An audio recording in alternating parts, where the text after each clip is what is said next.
Hey guys, welcome back. I'm going to do something a little bit different today. We're going to talk about some tips. A pretty popular question we as instructors get because, generally speaking, a student coming to an instructor is expecting that we are an expert on everything to do with billiards. And while sometimes that's the case, it's not always the case. But here at Dragon Billiards, you can rest assured we're pretty much an expert at just about everything. In fact, I'm actually New York's only authorized Kamui tips installer in all of New York State. So we do a lot of tips. We get cues shipped into us from all over the country. We're also known for doing different types of custom ferrules, clear ferrules, all sorts of different colorful and customized things. Uh, in any case, I want to talk to you about the different types of tips so that maybe you can use this information to make a good choice about what kind of tip you want to use. If you're not going to have us do your installation, certainly a qualified installer somewhere wherever you are at, they're going to have most of these types of tips we're going to talk about. I won't get too involved with the branding, although there's lots of different brands. All of these boxes here on the wall, there's about 90 different types of tips that I stock.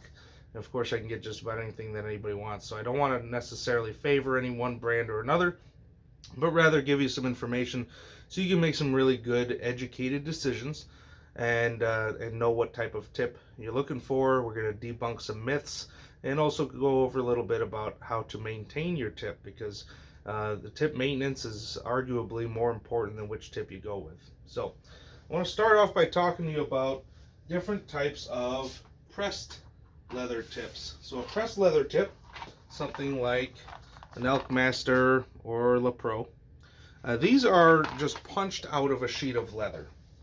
And there's nothing wrong with that, of course. That's something that, that's probably the oldest type of tip that there is. And many of the top pros have used those throughout the years. Efren Reyes was known for using an Elk Master tip for a long time. I don't know if he still does or not. So there's nothing wrong with these tips. But I'll talk to you about what the pros and cons are here. The pros are they're cheaper, significantly cheaper. Most of those pressed leather tips, single layer tips, are going to be anywhere from 50 cents to $3, depending on who you're purchasing them from. They are inexpensive. The downside to them is inconsistency. So when you think about a piece of pigskin that's quarter-inch thick or whatever this is, and they punch it out, well, throughout that layer of leather, you're going to have some softer and some harder spots through it. Maybe this particular spot has more fat in it than another. So maybe the tip goes on and, for a little while it's playing soft, and all of a sudden it jumps to a hard feeling. And then it kind of comes back to a medium and then back to a soft. So throughout the lifespan of the tip, it's going to be all over the place. The other main type of tip that we have besides the pressed leather tips is going to be a layered tip. So if we were to take a look at a layered tip, we'll just grab any of these guys. I'll grab a Kamikaze here. And I'm not grabbing Kamikaze for any other reason than it was at eye level. Alright, so the layered tip, maybe I can jump out of the way. That way it focuses. There we go. Now we got a decent image. You can see here that there's about 8 different layers of pigskin. Of leather, and most of the time these are going to be Japanese pigskin for most of the better brands. Each of those layers, because it's so much thinner, it's a lot easier for the manufacturer to maintain consistency. So each one of those layers, this is a soft, for example, a Kamikaze Elite, and it's going to they'll manufacture that piece of leather by pressing it and using different chemical soaks and things like that to achieve the desired hardness. So each one of those layers is going to be soft. And the inconsistency is going to be limited within the fraction of a millimeter of each of those layers rather than one thick layer that's the full height here, and you're depending on the pig or whatever animal the leather came from to be able to provide the consistency. Here, each of those layers, the manufacturer has been able to reduce the tolerances to a more precise hardness. Now, speaking of hardnesses, there's a lot of people that have this misconception that a hardness of a tip is going to affect the amount of spin that they can put on the cue ball. That is not true for the most part. The reality is that that tip's only in contact with that cue ball for about 1,000th of a second, 1 millisecond. And the hardness of the tip isn't really going to do anything. It seems like it would make sense, right? That if it's squishier, it's going to grip more of the cue ball. The reality is that it really doesn't a whole lot. What is more likely to give you some more action on the cue ball than the hardness of the tip is the radius of the tip. So when we're talking about the radius of a tip, we're talking, you've probably heard of dime, nickel, quarter. So here I'm playing with a dime. So if I was to hold up a dime, and I don't have one to do it right now, but if I held up a dime, the curvature of that dime is going to more closely match my radius of a tip. Whereas a nickel is larger, so it's going to have a smaller radius or larger radius, right? And the larger radius means it's going to be a little bit flatter. A quarter is even bigger than that, so that's going to be even flatter. So usually, we'll put a quarter on a break cue where you need a large sweet spot, and spin's not as important. And we'll put a dime on a shooting cue for a player that wants to get a lot of spin when a sweet spot isn't as important, because we're expecting that particular beholder of the cue is going to be able to accurately deliver the cue through a precise spot on the cue ball. And that allows you to get further from the center of the cue ball, the larger miscue limit, therefore imparting more spin. But it has nothing to do with the hardness. And then a nickel is a really happy sweet spot. Pretty much any factory cue is going to come with a nickel because they don't know who's going to be playing with that cue. So it's going to have a nice large sweet spot, but also enough roundness that you can get enough spin on the cue ball. With that, let's talk about tip maintenance. So I love these Q-Tech bow ties. We sell all sorts of different fashions of them, different brands, not necessarily endorsing one brand over another.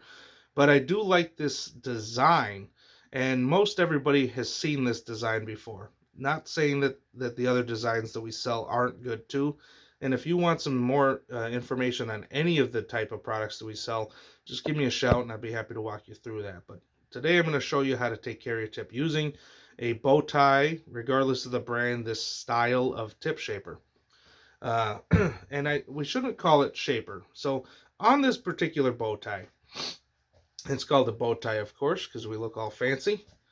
We've got a spot up here that says scuff, spot down here called shape. And I hate that it says shape because an uneducated person picking this up, and of course, we all got big egos in pool. Nobody wants to ask any questions, which is silly. You guys, congratulations to you jumping on here because you're recognizing maybe you don't have all the answers and you're gonna get the answers from an expert. So thank you for being here. But most people, how many people are just gonna order this off Amazon instead of shopping with your friendly dragon and try to teach themselves how to use it? So I'm about to walk you through the 4 features on this, not just 3.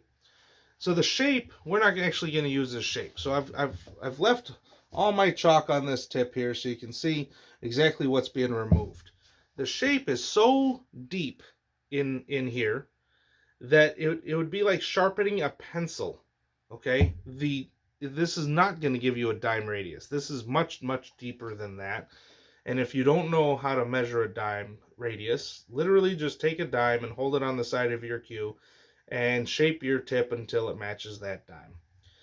For the shape, we don't want to use it as shape. Shape is we're just going to set it on top of the tip, light pressure, and spin. I'm spinning my shaft in here. And as I do this, all that I'm doing is scuffing up the outside ring, which is what is actually going to be contacting the cue ball when I'm extremely far from the center of the cube. Okay? So when we take a look here, you can see all I did was just knock down the outside ring. I barely took anything off at all. If you're using the shape to literally shape, you are going to be seeing a tip installer like myself to replace your tip far more often than you need to. All you're doing is just grinding away material. It's pointless, okay? The reason why we end up having to scuff and take care of the tip is because of something called glazing. So when we burnish the tip, when burnishing is a process of using heat to harden the leather. So if you've ever taken a look at a brand new tip, the side, it feels super smooth to the ferrule. It feels like plastic, and you wonder, well, why is that different leather or something? No, the leather on top that's all scuffed in a different color versus the side that's perfectly smooth and a darker color. That's because of something called burnishing. Applying heat to the leather in gentle amounts. We don't want to go crazy because it'll delaminate the tip and release the glue. But with gentle amounts, you can burnish the sides, and burnishing the sides is going to create a harder leather, which is going to reduce the effect of mushrooming, which is when the tip squirts out. Repeated compressions every time you hit that cue ball is going to compress this leather, and it has to go somewhere. So just like me, right? I'm short and squatty, so that's what happens to this. It's like I've been compressed. The tip has been compressed, and the mushrooming happens out the sides, and that gives you this funny appearance. So we're going to talk about how to take care of that. But first, I wanted to cover that. So all the shape is doing is just removing the outer ring, and now we're going to go over here to scuff, because now we have to remove that burnishing that's happened on top, and that's what we call glazing. Glazing, since it happens by heat, every time that tip slips on the cue ball, and it doesn't necessarily mean a miscue. Even when you're just doing a regular draw, side spin, the tip is actually slipping a little bit off the cue. And the chalk, of course, is intended to reduce the slippage, but the slippage happens pretty much no matter what you do. That's just basic physics. So every time you do that, the temperature at the tip and the cue ball can reach hundreds of degrees for a very brief moment of time. But that heat is enough to burnish the top, and we don't want to burnish the top. Remember, burnishing makes it nice and smooth and hard. And if it's smooth and hard, what the heck is the chalk sticking to? So that's what glazing is. Glazing is literally just burnishing of the part that you don't want burnished. Okay. In order to fix that, we're going to now scuff it. So I just used the shape to get the outer ring. Now I'm going to use the scuff, which is not as aggressive of a angle in there, of a radius. And from the outside in, we're going to just roll just like this. I will turn the cue, and I'm just going to continue to do this until I have brand new fresh leather up on top. Now, when you're doing this for yourself, I would definitely recommend cleaning the chalk off of your tip before going about this process, so that you're not pounding the chalk in. Plus, it's a lot less messy. The reason I'm doing this and not cleaning off the chalk is because on the video, I wanted you to be able to see what the heck am I doing. So, as you can see here, I have now removed the chalk, and everything is all scuffed up. I have a nice surface here, and that little bit of blue that you can still see in this black tip, that is chalk that is penetrated into the pores. Well, how the heck did I get the chalk penetrated into the pores like that? I just removed the top layer. Well, that's what happens when we unscrew this bow tie, and you have the poker. Now, the poker is sharp, and you need to be careful when you're doing this, but not only do you want to protect your hands, you also want to protect your ferrule. A lot of times people will miss, and next thing you know, they're taking big gouges out of their ferrule, scratching up their shaft, things like that. So if you haven't done this before, I recommend getting yourself a nice cut-proof leather glove, and then you'll be fine to go ahead and do this. You want to be aggressive. Do not be gentle. So notice I'm protecting the rest of my cue. All I've got is just the tip sticking out.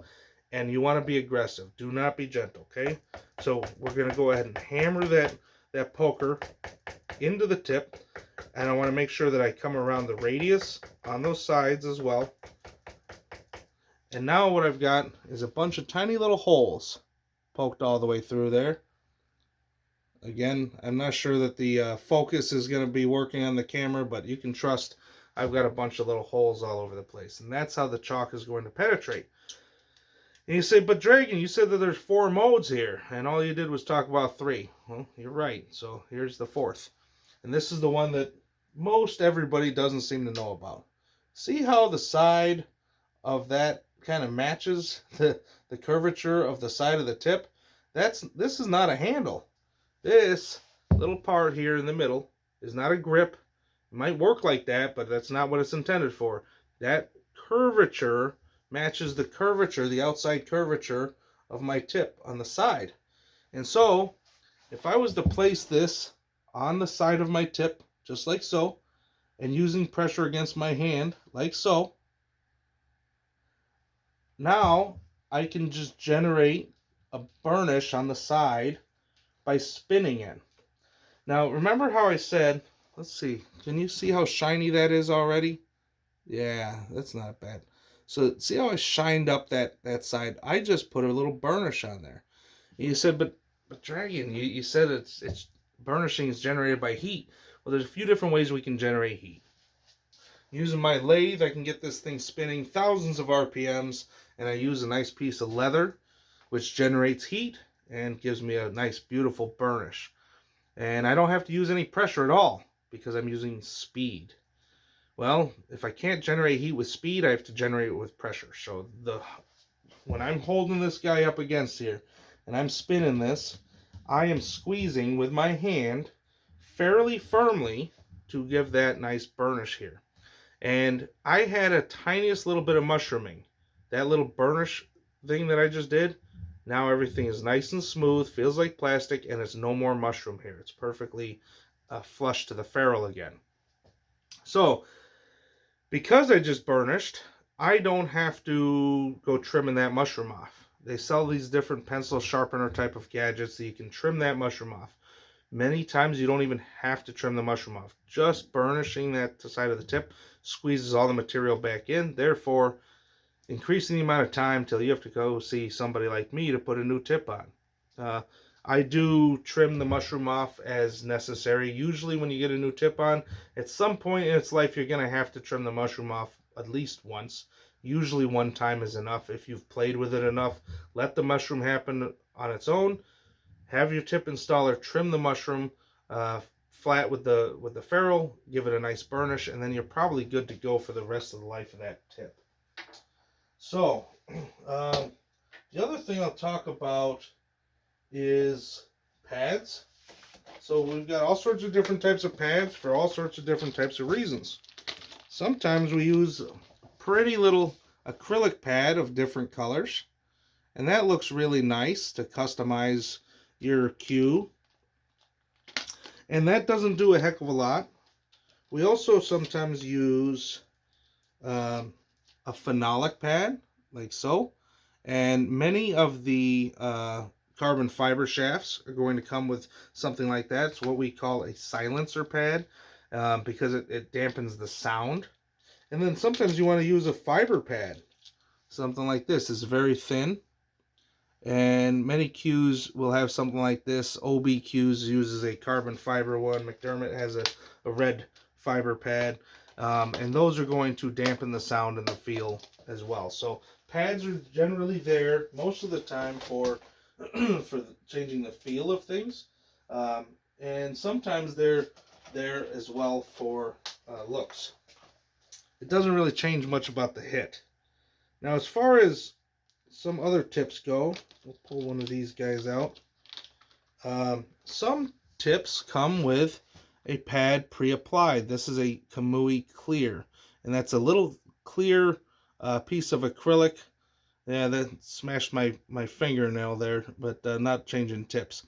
So a little piece of clear acrylic on the bottom of the pad versus the exact same tip that doesn't have that is just plain old leather. Like what I showed you before. I don't have to pull that out. So what that little acrylic pad does that's pre-applied to the tip, when the tip manufacturers are gluing these layers together, they're using pressure and heat, and there's all sorts of different processes that each one of them use. Some of them use like a vacuum process. Whatever the case is, they don't have to put like a liquid glue on that's going to seep into the rest of the tip. And when we go and install a tip, a tip installer is going to use some liquid cyanoacrylate, super glue, something like that. And what happens is before it cures, it gets into those bottom layers of that tip. Well, I don't know if you've been around super glue very much, but it dries very, very hard. Okay, it's like a plastic. In fact, that's how it was invented, was they were trying to make a new type of plastic. And so the glue seeps into the leather before it cures, which means as that tip lifespan gets closer and closer to the to the part of the tip that has the glue soaked in, or even before it hits that, the tip is going to start playing harder than what it was originally intended. So you can have a super soft tip all you want. Towards the bottom, if the glue soaked up into that leather, now it's going to start playing more like a medium or hard, or depends on how close you get to the glue. But that being said, every tip is going to play a little bit harder as you start using it more, because it's going to start wearing down. It's going to compress, and all that fluff that's in the tip that made it super soft isn't going to stay super soft for forever anyways. I do like to use a super soft tip. Personally, I like to use a Kamui Super Soft Clear, and that is by personal preference. And the reason I like to use the Super Soft is because I absolutely despise that ping sound. I hate the feeling of it. However, I have a lot of customers that love that ping. So only you'll know which one you prefer. The hardness is truly, in my opinion, it's 100% what feels and sounds best to you. It's not going to change anything about whether or not you can get spin on the cue balls and things like that. A good instructor will be able to work with you on stroke. Practice is going to be able to work with you on stroke. Stroke has so much more to do with getting spin on the cue ball than a tip ever will. But nonetheless, that's what I use, and that's the reason why I like to use it. It's not for any other reason other than the feel. It's not because I get more spin on it. And I do like the clear. The reason I like to use the clear is probably more out of just, that's what I've been using for a very, very long time. Probably longer than since I've known anything about tips. Back when I used to get tips done by somebody that knew what they were doing before I became one of those people. Somebody talked me into Kamui Clear, right? So Kamui's done a great job with marketing. And, again, I am a brand ambassador for them. New York's only authorized Kamui tips installer. I love Kamui's products. But as far as the reasoning why I went with that Kamui tip many, many years ago, long before they knew who I was because of the marketing. Some brands just do a better job of marketing than others, and I think Kamui does a great job as far as the marketing goes. So I got talked into doing that clear tip by the tip installer, popped it on, and that's what I got used to playing with. And honestly, I've been happy. Could I do just fine without using the clear pad? Probably, but my eyes wouldn't know what to look at anymore. I've gotten very used to seeing that clear tip, or that clear pad on there, that little clear line, and I don't know if it makes any difference or not. Maybe it's just a placebo effect to me, but I don't like to change things. So I've been using it right along. If it ain't broke, don't fix it, as they say, right? But that doesn't mean that many of the other tips that we sell aren't perfectly good. The only other thing about tips that I will mention here, as far as I can think of, brake tips.